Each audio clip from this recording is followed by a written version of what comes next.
This is Kathy Biehl of EmpowermentUnlimited.net with Astro Insight for the 2023 Cancer New Moon.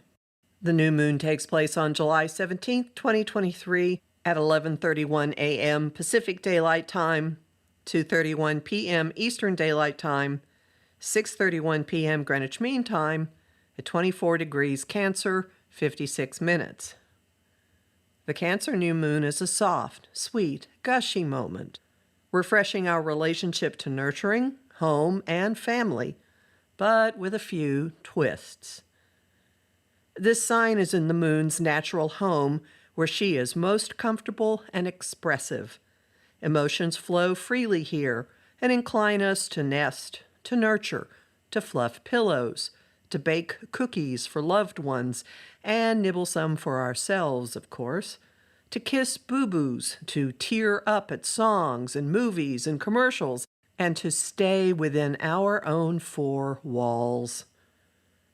A Cancer new moon invites stepping back from the outer world and tending to our base of operations, our family, our physical home, our own emotional well-being, before venturing back out into the fray.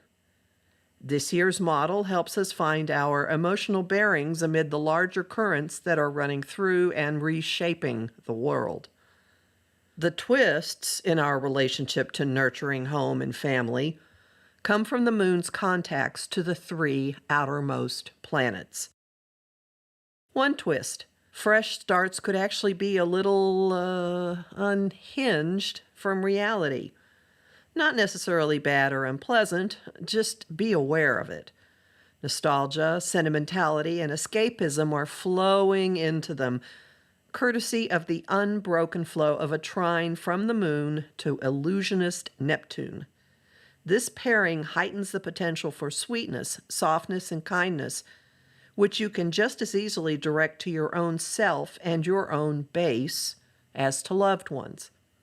The trine opens hearts and tear ducts to the needs, experience, and suffering of others, and inclines us to look at the past and other people with forgiving eyes. Maybe slightly delusional eyes. If revisionist history dilutes past pain, well, who suffers?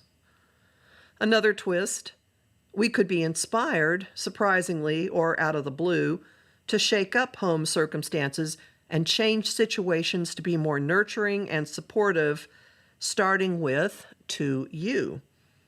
The moon's sextile to Uranus opens the door to changes in resources and funding. Who's paying for what? Where is money going? What makes you feel safe and secure about where your money is going? Because the moon and Uranus are in signs that are prone to treating food as currency, there's also a potential to shift your relationship to eating, particularly emotional. Who among us has not succumbed to that of late?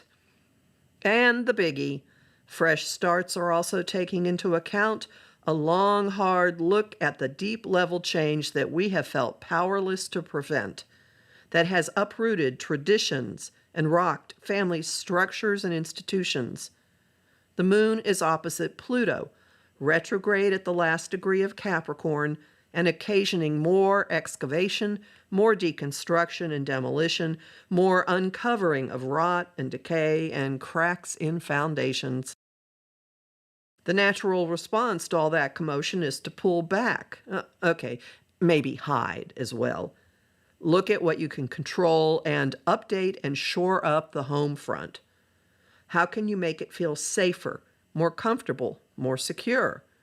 This new moon could bring another installment of rearranging family hierarchies, with members trading or handing over spheres of authority, and one generation taking on one another as previously shouldered. There's a sense of prepping for the future and a sense of fatedness, aka forces outside your mortal control.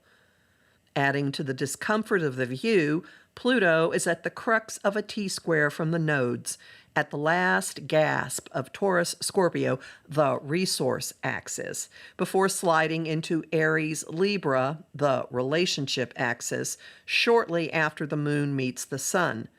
The moon is technically a bit far from the nodes, but the opposition to Pluto pulls her in and creates the momentary immobilization of a grand cross. The tension suspends us in awareness of huge ongoing change and the culmination of our 18-month review of what we value and invest in the material world, precipitated by the nodes and eclipses in Taurus and Scorpio.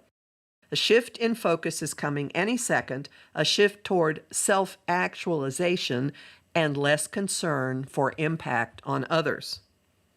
So, be quiet, be contemplative, stay home, cook, keep tissues nearby, hug your teddy bear, and humans, if any you care about, are nearby. Freshen your base to suit changed circumstances. And if you turn to cookies or cake or ice cream or all of the above, so be it. I'm Kathy Biehl, a professional astrologer with more than 30 years' experience. Visit my site, empowermentunlimited.net, to sign up for my mailing list, listen to my weekly podcasts, and book a session with me. I host the show Celestial Compass on Om Times Radio on the first and third Monday of every month at 5 p.m. Eastern. I also host lively conversation on Facebook at Empowerment Unlimited and the group The Astro Insight Lounge. I have lots of bonus content at patreon.com/Kathy Biehl, and I'm really grateful to the people who support my work there. I'm on Instagram at @KABiehl and on YouTube at the Professional Aquarian Channel.